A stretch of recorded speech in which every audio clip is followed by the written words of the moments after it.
Hello and welcome to my YouTube channel. मैं संतोष कुमार आप सबका अपने YouTube channel RCP learning arena में स्वागत करता हूं।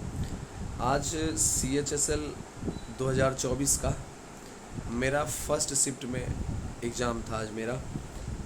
तो मैं अपना एनालिसिस बताना चाहता हूं कि क्या सबसे पहले तो मैं ये आपको बताना चाहता हूं कि गगन प्रताप सर जो हैं उन्होंने मैथ्स का जितना भी क्वेश्चन करवाया है ना, आज का फर्स्ट शिफ्ट का एनालिसिस हूबहू सेम क्वेश्चन है। एक भी अंक किसी भी प्रकार से वो अलग नहीं है, सेम टू सेम। ऐसा लग रहा है कि कोई उनके तरफ से बैठा और उन्होंने उन्हें क्वेश्चन इस तरह से बताया है, क्योंकि हूबहू क्वेश्चन याद करना यार अपने आप में काबिल तारीफ़ है। तो मैथ्स का उन्होंने हूबहू सेम क्वेश्चन उन्होंने करवाया है। तो आप मैथ्स का आज किस प्रकार से फर्स्ट शिफ्ट में पूछा है, तो आप गगन सर के आज के मैथ्स का एनालिसिस देख सकते हैं। डिक्टो है, सेम टू सेम, किसी भी प्रकार का कोई चेंजेस नहीं है। Even numbers same to same numbers हैं, किसी भी प्रकार से। तो मैथ्स का 2-3 क्वेश्चन अच्छा मैथ्स का क्वेश्चन था, बाकी बहुत इजी क्वेश्चंस था मैथ्स का। अब मैं सबसे पहले रीजनिंग का बताता हूँ। रीजनिंग में हमारा अगर अटैम्प्ट देखें तो रीजनिंग में हमारा 25 का 25 अटैम्प्ट रहा है, ठीक है। रीजनिंग में हमारा 25 का 25 अटैम्प्ट रहा है, मतलब बहुत ही इजी क्वेश्चंस था रीजनिंग में। एक आध क्वेश्चन में भी अगर कैलेंडर का किन्हीं का टाइम का अगर इशू हो रहा, बट हमने रीजनिंग को जो है लगभग 15 मिनट में हमने कर लिया था। रीजनिंग 15 से 16 मिनट में हमने रीजनिंग कर लिया था। एक्चुअली मेरा थोड़ा सा कंप्यूटर भी सर्वर अप्स एंड डाउन्स हो रहा था, जिसके कारण हमने फिर से सिस्टम भी हमारा चेंज किया गया। तो रीजनिंग बहुत ही ज़्यादा ईजी था। तो आप ये देख सकते हैं कि रीजनिंग जो है आप इसको मॉडरेट नहीं ले जा सकते हो, वेरी इजी में ले जा सकते हो। Not easy, it's very easy, okay ना। तो ये रहा, हमने रीजनिंग का बताया है कि रीजनिंग जो है बहुत ही आसान पूछा गया है, ठीक है। तो रीजनिंग बहुत ही आसान पूछा गया है। अब आगे की बात हम बताते हैं कि आगे हमारा आवाज़ का प्रॉब्लम है। इंग्लिश की अब हम बातें करते हैं। इंग्लिश 2-3 क्वेश्चन हमें लग रहा था कि इंग्लिश में बेहतर क्वेश्चन पूछा गया है। बाकी इंग्लिश भी अगर माने तो इंग्लिश भी इजी में आता है, ठीक है। इंग्लिश भी इजी में आता है। जहाँ तक हमारी बातें हैं, कुछ हमें वर्ड्स याद आ रहे हैं, जिसमें से एक वर्ड्स था हमारे इक्विवोकल। मतलब इक्विवोकल का एंटोनिम्स पूछ रहा था। एंटोनिम्स था इक्विवोकल का। इक्विवोकल मतलब होता है कि मतलब किसी भी चीज़ को स्पष्ट रूप में नहीं कहना, मतलब बात को राउंड अबाउट में मूव करवा देना, मतलब कुछ इसी प्रकार इसी संदर्भ में ये होता है। तो वहाँ पे एक वर्ड था कन्फ्लिक्शन। एक था इफ़ी, IFFY, इफ़ी। इसका मतलब भी अस्पष्ट ही होता है। और एक वर्ड जो वहाँ पे बन रहा था एक्सप्लिसिट मतलब होता है स्पष्ट रूप में कहना, तो हमने एक्सप्लिसिट लगाया था। तो इक्विवोकल एक वर्ड पूछा गया था। एक वर्ड जो है 2 बार दिया गया था। एक जगह पे बैरन यूज किया गया था, कि एक जगह बैरन का एंटोनिम्स पूछ रहा था, और दूसरी जगह एक क्वेश्चन में फर्टाइल का एंटोनिम्स पूछ रहा था, जिसमें दोनों का दोनों वर्ड्स दिया गया था। तो ये क्वेश्चन इसमें रिपीटेड क्वेश्चंस था। अगर इसके बाद हम देखें तो फिर इंग्लिश में हमें जहाँ तक वर्ड याद आता है, antonyms and synonyms very easy. एंटोसाइनो very easy. One word substitution नहीं था, एक भी वन वर्ड सब्सटीट्यूशन नहीं था जहाँ तक मुझे याद है। मैं आई एम टोटली अपने आप से मैं एग्री हूँ कि एक भी OWS नहीं था। हाँ, एक ईडियम्स था। ईडियम्स जो एक पूछा गया था, डॉग ईट्स डॉग, ठीक है। डॉग ईट डॉग बहुत ही मतलब एक अजीब सा लग रहा था कि डॉग ईट डॉग। वहाँ पे 2 ऑप्शन बहुत ज़्यादा कंफ्यूजिंग लग रहा था। एक लग रहा था कि रूथलेसली कंपटीशन, एक एक्चुअली मैं इसे सच्ची में नहीं जान रहा था। मैं ये इडियम्स मैं नहीं जान रहा था। इडियम्स फ्रेज में जो ये क्वेश्चन आया था डॉग ईट डॉग, मैं नहीं जान रहा था। इसलिए मैंने आपको अगर दिख रहा हो तो मैं ये क्वेश्चन हाथ पे लिख के लाया था, क्योंकि मैं सोचा था कि इसे मैं बाहर जाके चेक करूँगा कि मैंने सही लगाया है या गलत लगाया है। तो डॉग ईट्स डॉग, इसका जो आंसर होता है रूथलेसली कंपटीशन, मतलब फायर्स कंपटीशन होता है, ठीक है ना। रूथलेसली कंपटीशन होता है इसका, ठीक है। या फिर इसी को ले सकते हैं कि आप फायर्स कंपटीशन भी इसका मतलब होता है, fierce competition, dog eats dog. एक और था इडियम्स जो कि बहुत आसान सा इडियम्स था, और एक क्लोज टेस्ट था। क्लोज टेस्ट मेनली न्यूट्री मतलब उसको क्या कह सकते हो, डिजीज़ से रिलेटेड में, या फिर हाँ डिजीज़ से रिलेटेड में ही था कि किस प्रकार से सुपर फूड्स हो, या फिर कुछ इस प्रकार से था कि वो प्रॉफिट पहुंचाता है। तो इस प्रकार का था, आपको क्लोज टेस्ट दिया हुआ था। और जहाँ तक मुझे इंग्लिश का याद आ पा रहा है, इंग्लिश का और ऐसा कोई क्वेश्चन नहीं था जो आपको फंसा पाए, ठीक है। इंग्लिश वेरी इजी, मतलब आप अगर अच्छे से पढ़े हो तो इंग्लिश आप 25 और 25 कर सकते हो, जो कि मैंने किया है। शायद एक दो गलत हो जाए, एग्ज़ाम है, एग्ज़ाम माइंड सेट है तो गलत हो सकता है, but I think so English हमने 25 किया है, दैट वाज सो इजी। इसके बाद हम अब जीके की बात करते हैं। जीके डिफ़िकल्ट पूछा गया था भाई, not easy not moderate, difficult था। जीके बेहतर क्वेश्चन पूछा गया था भाई। शायद मेरे लिए बेहतर हो, किसी और के लिए वो क्वेश्चन आसान हो जाए। मुझे लगा कि मेरे लिए ये डिफ़िकल्ट है क्योंकि मैं नहीं बना पा रहा था। मुझसे मात्र 17 क्वेश्चन हो पाए जीके के, ठीक है। मैं जीके का केवल और केवल 17 क्वेश्चन कर पाया, ठीक है। तो मुझे जीके हार्ड लगा, ठीक है। तो एक क्वेश्चन जहाँ तक मुझे याद आ रहा है वो पूछा गया था कि टेनिस के विषय में पूछा गया था कि टेनिस सबसे पहले ओलंपिक में कब शामिल किया गया था। फर्स्ट टाइम टेनिस को ओलंपिक में कब शामिल किया गया था, इसका ईयर पूछा हुआ था, ठीक है। तो ये सवाल हुआ। इसके बाद एक सवाल पूछा हुआ था कि दीनदयाल अंत्योदय योजना इसे कौन सा मिनिस्ट्री लाया है। ये मिनिस्ट्री पूछा था, स्टेट नहीं पूछा है, ठीक है, या फिर कुछ ऐसा नहीं पूछा। ये इसके विषय में दीनदयाल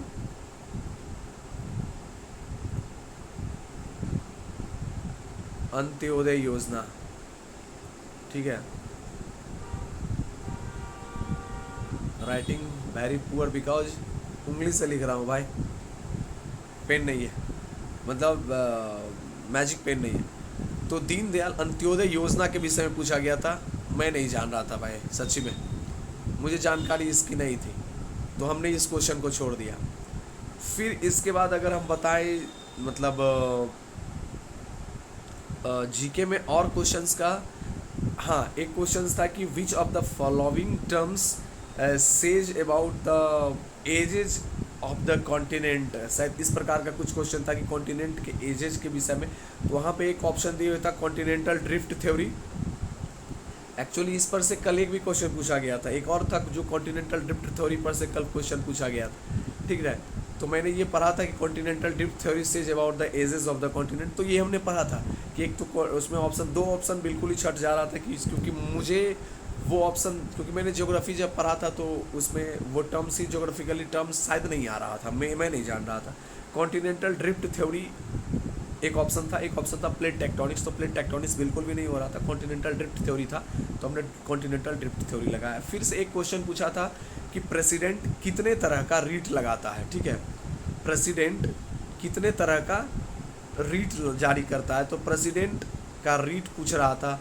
हो सकता है अगले में पूछ ले कि प्रेसिडेंट आर्टिकल नंबर कितने के तहत, सुप्रीम कोर्ट कितने आर्टिकल नंबर के तहत रीट जारी करता है, या फिर पूछ ले हाई कोर्ट कितने आर्टिकल नंबर के तहत रीट जारी करता है। तो हाई कोर्ट 226 के तहत और सुप्रीम कोर्ट 32 के तहत करता है।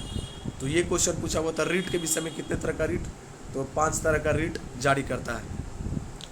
इसके बाद फिर एक क्वेश्चन मुझे जहाँ तक याद आ रहा था, मैंने इस क्वेश्चन को नहीं बनाया, पॉलिटी से एक क्वेश्चन था आर्टिकल 20 के तहत जियोपार्डाइज का एक एक्चुअली आता है कि जिसमें एक व्यक्ति को 2 बार सज़ा नहीं दी जा सकती है, मोटा मोटी, बट उसको एक टर्म्स आता है उसके लिए।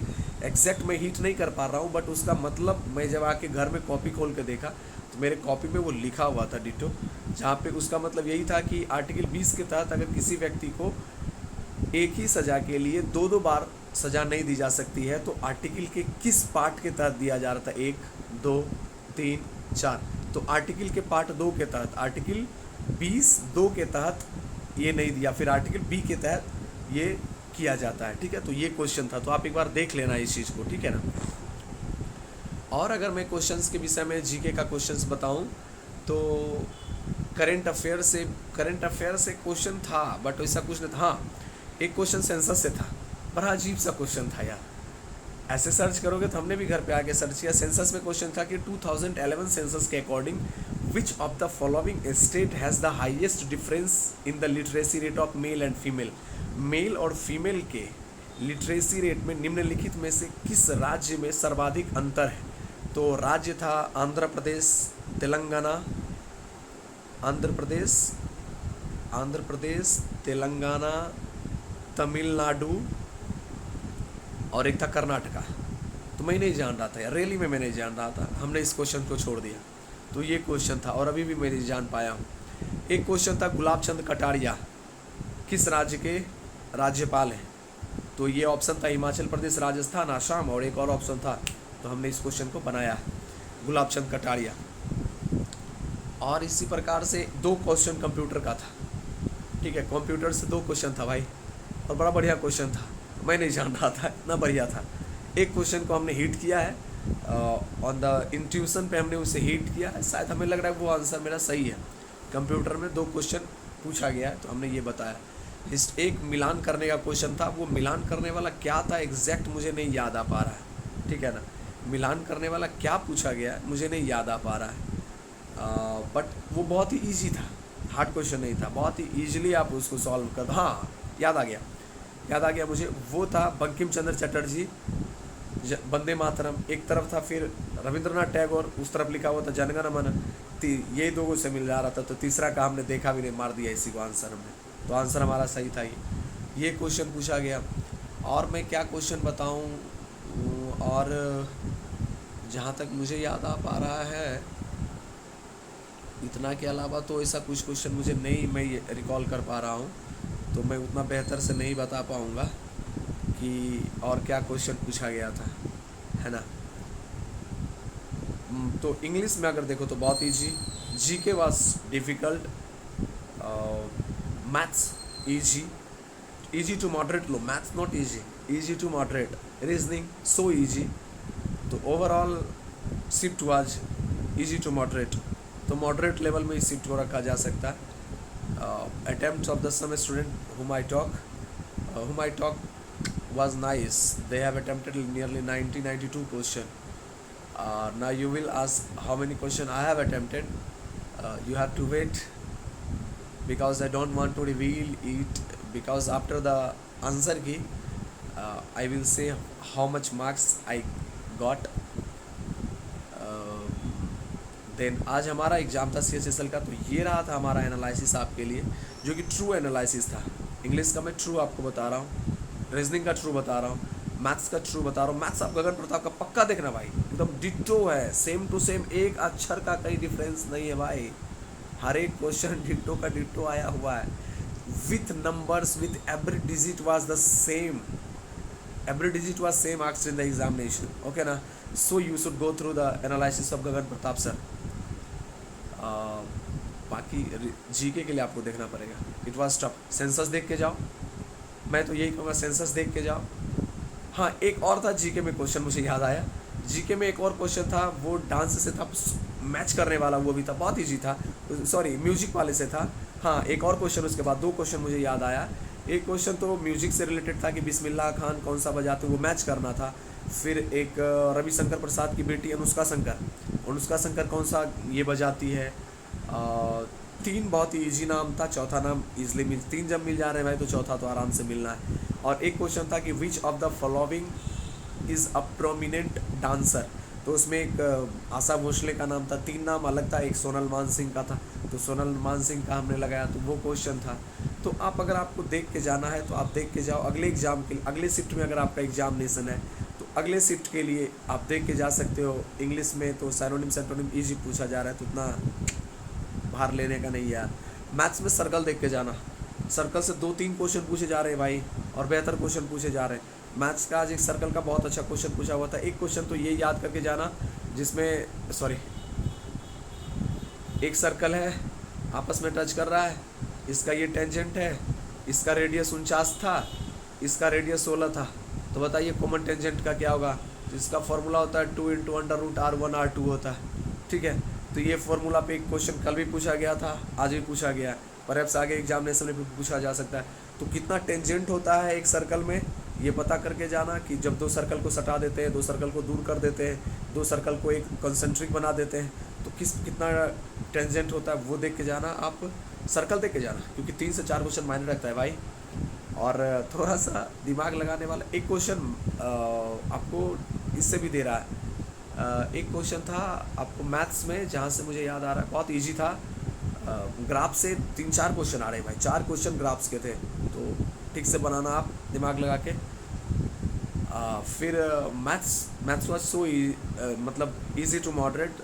सो सर्कल देख के जाना, ट्रायंगल देख के जाना। ट्रायंगल में भी एक सवाल था ये वाला पूछा हुआ। एक ट्रायंगल